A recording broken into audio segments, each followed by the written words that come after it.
Section 74 of The Toilers of the Sea, by Victor Hugo. This recording is in the public domain, read by John Greenman. Chapter 11. A Word to the Wise is Sufficient. It seemed to him that he heard a feeble and indistinct sound somewhere in the immense distance. The depths, at certain hours, give forth a murmuring roar. He listened a second time. The distant noise began anew. Gilliatt shook his head like someone who knows what he is about.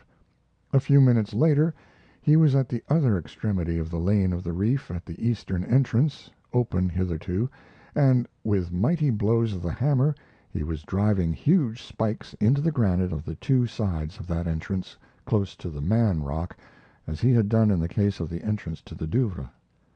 The crevices of these rocks were all prepared and well furnished with wood, almost all of which was heart of oak. The reef was much shattered on this side. There were a great many cracks, and Gilliatt could fix even more spikes here than at the base of the two Douvres.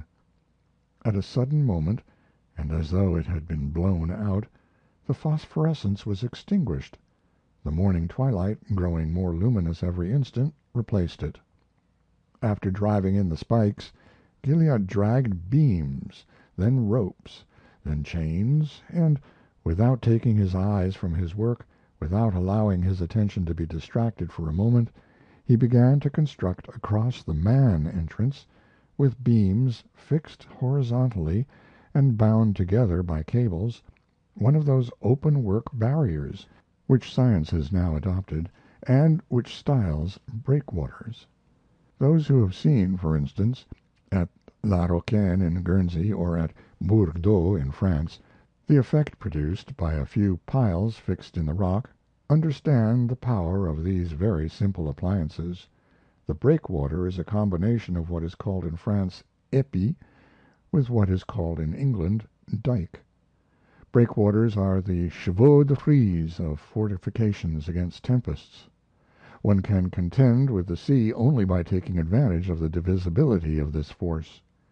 Meanwhile the sun had risen, perfectly unobscured. The sky was clear, the sea was calm. Gilliatt hastened his work. He also was calm, but there was anxiety in his haste.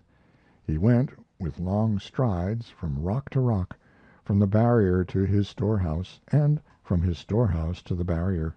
He returned, dragging in frantic haste, now a rider, now a binding strake. The utility of this provision of timber made itself manifest. It was evident that Gilliatt was face to face with an emergency which he had foreseen. A strong iron bar served him as a lever wherewith to move the beams. The work was executed so rapidly that it was a growth rather than a construction. One who has never seen a military pontooner at work can form no idea of this rapidity. The eastern entrance was still narrower than the western one. The gap was only 5 or 6 feet wide. The smallness of this opening helped Gilliatt. The place to be fortified and closed being very restricted, the barrier would be more solid and might be more simple. Hence horizontal beams sufficed. Upright pieces were useless. The first cross beams of the breakwater being laid, Gilliatt mounted on them and listened. The roaring was becoming significant. Gilliatt proceeded with his construction. He buttressed it with the 2 catheads of the Durande fastened to the framework of the beams by halyards passed through their 3 pulley sheaves. He made fast the whole with chains. This construction was nothing else than a sort of colossal hurdle, with beams for rods and chains for wattles. It seemed woven as much as built. Gilliatt multiplied the fastenings and added spikes where needed. Having had a great deal of round iron from the wreck, he had been able to lay in a great stock of spikes. As he worked he crunched biscuit between his teeth. He was thirsty, but he could not drink, having no more fresh water. He had emptied his can at supper on the preceding evening. He piled up 4 or 5 more timbers, then mounted the barrier again and listened. The noise on the horizon had ceased. All was still. The sea was smooth and superb. It deserved all the madrigals which worthy citizens address to it when they are satisfied with it: a mirror, a pond, like oil, playful, a sheep. The deep blue of the sky responded to the deep green of the ocean. That sapphire and that emerald could admire each other. They had no occasion to reproach themselves. Not a cloud on high, not a fleck of foam below. Through all this splendor the April sun was rising magnificently. It was impossible to see finer weather. On the extreme horizon a long black file of birds of passage streaked the heavens. They were flying rapidly. They were directing their course towards the land. It seemed as though they were fleeing as well as flying. Gilliatt betook himself again to raising the height of the breakwater. He raised it as high as he could, as high as the curve of the rocks permitted.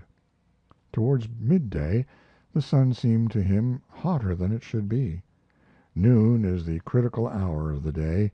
Gilliatt, standing erect on the strong hurdle which he had just finished, stopped once more to survey the expanse.